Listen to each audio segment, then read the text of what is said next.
From food to fuel, the locked door, how glucose gets inside your cells. Imagine ordering a package online. It arrives at your house.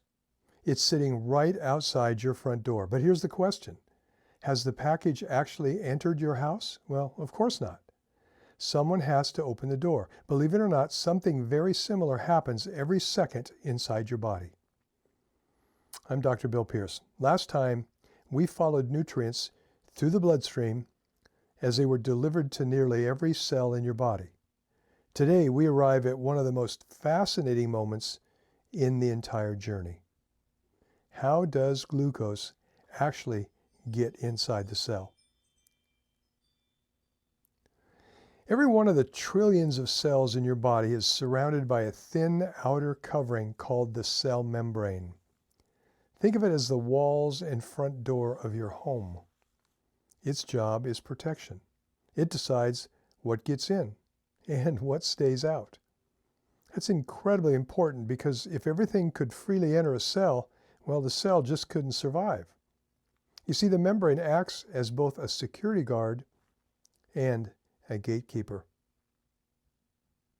Here's the surprising part. Even though glucose is the body's favorite fuel, it can't simply drift into many cells. It needs help. Think of glucose as a visitor standing outside your front door. The visitor belongs there, but someone still has to open the door. Your body uses specialized proteins built into the cell membrane. These proteins act like tiny doors that allow glucose to move from the outside of the cell to the inside of the cell. Now, you've probably heard of the word insulin. Here's a simple way to think about it. For many cells, especially muscle and fat cells, insulin helps the transport system work efficiently. Again, imagine insulin as someone ringing the doorbell. The transport protein is the door. When the signal arrives, the bell is rung, the door opens, and glucose can move inside without enough insulin, or when the cells stop responding well to it, the glucose begins building up in the bloodstream instead of entering the cells where it's needed.